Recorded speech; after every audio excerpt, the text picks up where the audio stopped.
네, 안녕하세요. 닉입니다. 반갑습니다. 오늘은 방어적 복사와 깊은 복사라는 제목의 영상으로 돌아왔습니다. 네, 오늘도 주의사항으로 시작을 하고요. 오늘은 내용이 짧아서 한 줄로 요약해 보았습니다. 방어적 복사를 구현할 때에는 깊은 복사를 고려할 필요가 있다는 내용이고요. 본론으로 들어가 볼게요. 방어적 복사라는 게 뭐냐? 객체를 복사하는 방법 중에 하나다라는 거죠.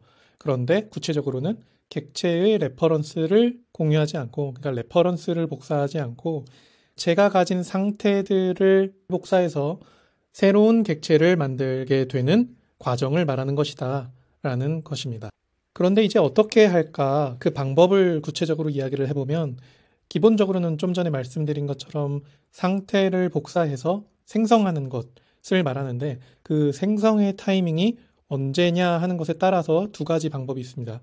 첫 번째, 객체를 생성하는 타이밍에, 그러니까 자바로 치고 예를 들면 생성될 객체의 생성자의 인자로 복사 대상이 되는 객체를 넘겨받아서 그 생성자 블럭 내에서 새롭게 생성을 하되 넘겨받은 인자의 상태 값들을 꺼내어서 복사하게 되는 것이죠.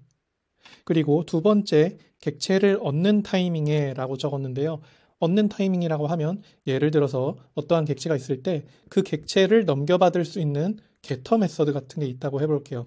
그렇다고 하면 이 getter 메서드에서 반환하기 전에 이 인스턴스를 그대로 반환하는 것이 아니라 반환하기 직전에 새로운 객체를 생성하면서 넘겨주려고 했던 인스턴스의 상태 값들을 넣어서 생성한 뒤에 반환하는 그런 식이 된다는 것이지요. 그래서 이렇게 하는 것이 왜 필요한가, 언제 이런 것들이 필요한가를 생각을 해보면 단계적으로 따라갈 수 있을 것 같아요. 일단 방어적 복사를 했을 때에는 레퍼런스가 복사되지 않는다 하는 사실이 있죠. 그 말은 방어적 복사를 통해서 만들어진 객체와 원본 사이에는 구분이 된다는 것이에요. 원본과 복사본이 가지고 있는 상태로서도 구분이 된다라는 것이에요. 즉, 원본과 복사본이 둘 중 하나가 어떠한 변경이 일어나도 서로에게 변경의 여파가 미치지 않는다 하는 것입니다.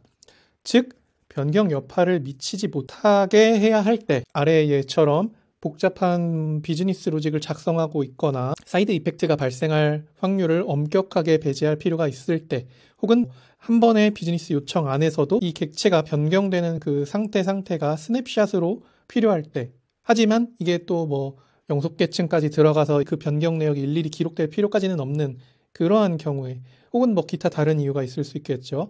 어찌됐든 간에 객체가 변경될 때마다 그 상태가 고유하게 존재해야 하고, 또 앞으로 변경될 것에도 이전에 변경 여파가 미치지 않아야 할 때가 방어적 복사가 필요한 때가 되겠다라는 것입니다.